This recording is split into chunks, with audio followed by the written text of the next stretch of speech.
नमस्ते स्टूडेंट्स। चलो भाई, आज एक ऐसे टॉपिक को मास्टर करते हैं जो बीकॉम फाइनेंशियल अकाउंटिंग एग्जाम के लिए समझो सबसे जरूरी है। तो फटाफट अपनी नोटबुक्स निकाल लो और पूरा फोकस बस यहाँ। तो इस सेशन का मेन हीरो है एडवांस्ड पार्टनरशिप अकाउंट्स। हम पार्टनरशिप के बिल्कुल फाइनल स्टेजेस की बात करेंगे। सोचो, जैसे कि डिसोल्यूशन, पीसमील डिस्ट्रीब्यूशन और अमैल्गमेशन। और हाँ, क्योंकि ये आपके फाइनल एग्जाम्स के लिए ना, तो हम एक एक डिटेल को बिल्कुल गहराई से समझेंगे। कुछ भी मिस नहीं होगा, प्रॉमिस। चलो एक रियल लाइफ सिचुएशन से शुरू करते हैं। सोचो, आपने और आपके दोस्तों ने मिलकर एक मस्त सा फूड स्टॉल खोला। बिजनेस अच्छा चला, लेकिन अब आप लोग उसे बंद कर रहे हो। अब सवाल ये है, जो भी पैसा बचा है आखिर में, उसे सब दोस्तों में आखिर कैसे बांटोगे? फेयरली, है ना? बस यही तो पूरा कॉन्सेप्ट है डिसोल्यूशन का, इतना सिंपल। ओके, तो ये है आज का अपना गेम प्लान। हम बेसिक से स्टार्ट करेंगे, फिर एक ज़बरदस्त प्रैक्टिकल एग्जाम्पल सॉल्व करेंगे और एंड में एग्जाम के लिए गोल्डन टिप्स भी हैं। इस स्ट्रक्चर से सब कुछ क्रिस्टल क्लियर हो जाएगा। चलो शुरू करते हैं। सेक्शन 1, पार्टनरशिप एंड गेम्स का इंट्रोडक्शन। तो यहाँ हम बिल्कुल बेसिक से समझेंगे कि आखिर होता क्या है जब एक पार्टनरशिप या तो खत्म हो जाती है या फिर अपना फॉर्म चेंज कर लेती है। ओके, अब ये स्लाइड ना एक बहुत बड़े कंफ्यूजन को हमेशा के लिए खत्म कर देगी। देखो, डिसोल्यूशन, इसका सीधा सा मतलब है बिजनेस द एंड, हमेशा के लिए बंद। जैसे आपका फूड स्टॉल परमानेंटली क्लोज हो गया, टाटा बाय बाय। लेकिन अमैल्गमेशन ये अलग है। इसका मतलब है दो फर्म्स की शादी हो गई। जैसे आपका फूड स्टॉल एक जूस स्टॉल के साथ मिल गया और एक नया बड़ा फूड एंड जूस कैफे बन गया। देखा, एक में एंड, दूसरे में न्यू बिगिनिंग। सिंपल है ना? चलो अब थोड़ा सीरियस हो जाते हैं और टेक्निकल डिटेल्स में घुसते हैं। Section 2, dissolution closing the books. दोस्तों, यहां हम वो रूल्स समझेंगे जो इस पूरे टॉपिक की समझो फाउंडेशन है, इसकी नींव है। देखो, डिसोल्यूशन की पूरी फिल्म का अगर कोई हीरो है ना, तो वो है ये रियलाइजेशन अकाउंट। ये वो जादुई अकाउंट है जहां सारा एक्शन होता है। फर्म के सारे एसेट्स बेचने और सभी को उनके पैसे चुकाने के बाद जो असली प्रॉफिट या लॉस निकलता है ना, वो यहीं कैलकुलेट होता है। इसको समझ लिया तो समझो आधा टॉपिक आपकी मुट्ठी में। ओके, अब इस टेबल को देखो। ये हैं डिसोल्यूशन अकाउंटिंग के 3 गोल्डन रूल्स। बिल्कुल दिमाग में फिट कर लो। रियलाइजेशन अकाउंट में सारे एसेट्स और खर्चे डेबिट और सारी लायबिलिटीज और एसेट बेचने से मिला पैसा credit. Partners capital account simple, उनका फायदा यानी प्रॉफिट क्रेडिट और उनका नुकसान यानी लॉस डेबिट। और आखिर में अपना कैश या बैंक अकाउंट, पैसा आया डेबिट व्हाट कम्स इन, पैसा गया credit what goes out. That's it. तो ये रहा अपने हीरो का फॉर्मेट, रियलाइजेशन अकाउंट। चलो इसकी स्टोरी समझते हैं। डेबिट साइड पर सबसे पहले हम सारे एसेट्स को उनकी बुक वैल्यू पर लाकर खड़ा कर देते हैं। फिर हम जिन जिन लायबिलिटीज को पे करते हैं और जो भी खर्चे होते हैं उनको भी डेबिट साइड में लिखते हैं। अब आओ क्रेडिट साइड।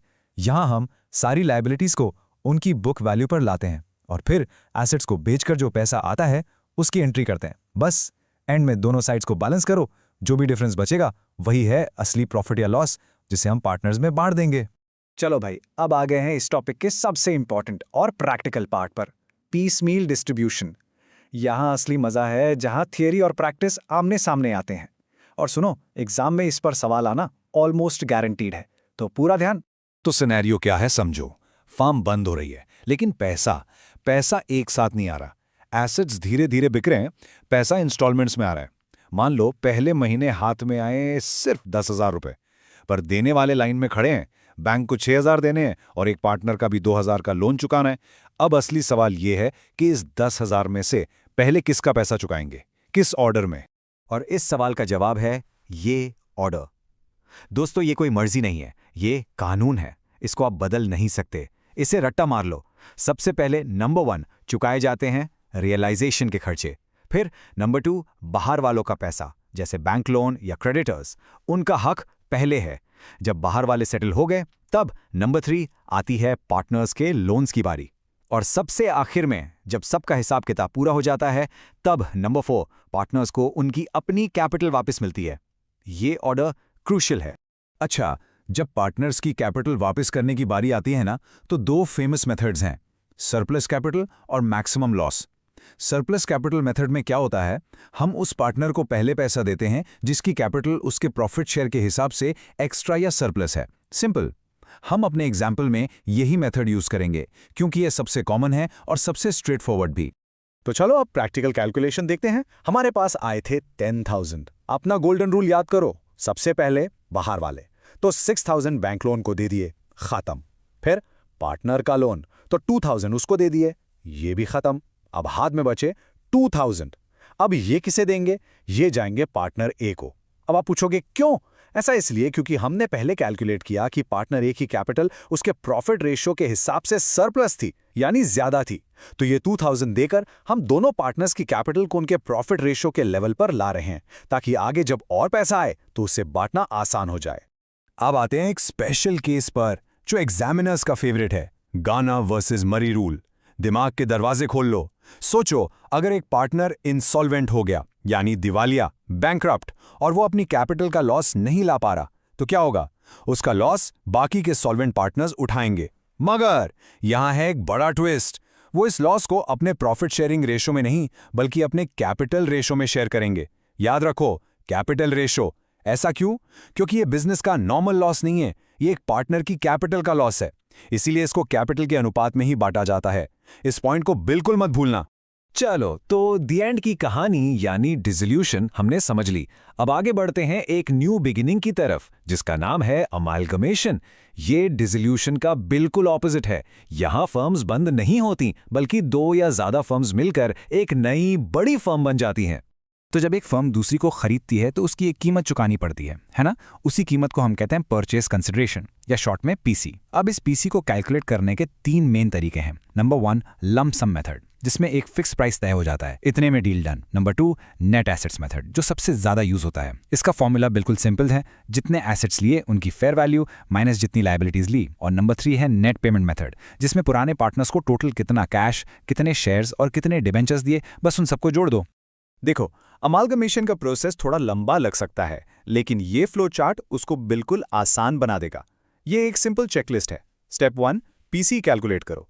स्टेप 2, पुरानी फर्म के बुक्स बंद करो, रियलाइजेशन अकाउंट बनाओ और प्रॉफिट/लॉस निकालो। स्टेप 3, इस प्रॉफिट/लॉस और पीसी को पार्टनर्स के कैपिटल अकाउंट्स में ट्रांसफर कर दो। स्टेप 4, नई फर्म से जो भी कैश या शेयर्स मिले हैं उससे पुराने पार्टनर्स का फाइनल हिसाब किताब कर दो। और लास्ट, स्टेप 5, नई फर्म के बुक्स में इस खरीदारी की एंट्री कर लो। बस एक के बाद एक सारे स्टेप्स फॉलो करो और काम हो गया। ओके, अब आ गए हैं सबसे जरूरी सेक्शन पर। एग्जाम से आखिरी रात में रिवीजन के लिए कुछ गोल्डन कीज, ऐसी बातें जो भूलनी ही नहीं है। दोस्तों, इस लाइन को अपने दिमाग में छाप लो, टैटू करवा लो। डिसोल्यूशन में जब हम रियलाइजेशन अकाउंट बनाते हैं तो एसेट्स को उनकी बुक वैल्यू पे ट्रांसफर करते हैं, लेकिन जब लायबिलिटीज को पे करने की बारी आती है तो उन्हें रियलाइजेबल वैल्यू, यानी जितना एक्चुअल पे किया उस पर रिकॉर्ड करते हैं। और एक और चीज, अगर कोई ऐसी लायबिलिटी सामने आ जाए जो बुक्स में थी ही नहीं तो उसको भी पे करना है, इसको भूलना मत। ये सबसे कॉमन मिस्टेक है, पर अब आप ये गलती नहीं करोगे। चलो तैयार हो? 30 सेकंड में पूरा रिवीजन। रेडी, गो। डिसोल्यूशन का मतलब फर्म बंद, हीरो काउंट, रियलाइजेशन, पेमेंट का order, expenses, outsiders, partner loan, partner capital. Good. Amalgamation का मतलब फर्म्स का मिलना, की कैलकुलेशन, परचेज कंसिडरेशन। जबरदस्त। और गार्नर वर्सेस मरी, इनसॉल्वेंट पार्टनर का लॉस किस रेशियो में? Capital ratio. परफेक्ट, हो गया पूरा रिवीजन। तो अब वक्त है अपनी नॉलेज टेस्ट करने का। Ready for a quick Q&A? मैं सवाल पूछूंगा, आप वीडियो पॉज करके मन में जवाब सोचना। लेट्स सी कितना याद हुआ। सवाल नंबर 1, पीसमील डिस्ट्रीब्यूशन में रियलाइजेशन एक्सपेंसेस चुकाने के ठीक बाद किसको पैसा मिलेगा? एक क्रेडिटर को या उस पार्टनर को जिसने फर्म को लोन दिया था? सोचो, और सही जवाब है द क्रेडिटर, क्योंकि वो एक आउटसाइड लायबिलिटी है और बाहर वालों का हक हमेशा पहले होता है। ओके, क्वेश्चन नंबर 2, डिसोल्यूशन के टाइम प्रॉफिट या लॉस निकालने के लिए हम कौन सा स्पेशल अकाउंट बनाते हैं? ये तो बहुत आसान है, जवाब है द रियलाइजेशन अकाउंट। और आखिरी सवाल, द ट्रिकीएस्ट वन, गार्नर वर्सेस मरी रूल में अगर एक पार्टनर इंसॉल्वेंट हो जाए तो बाकी पार्टनर्स उसका लॉस किस रेशियो में शेयर करते हैं? प्रॉफिट शेयरिंग रेशियो या कोई और? याद करो, जवाब है उनके कैपिटल रेशियो में। बिल्कुल सही।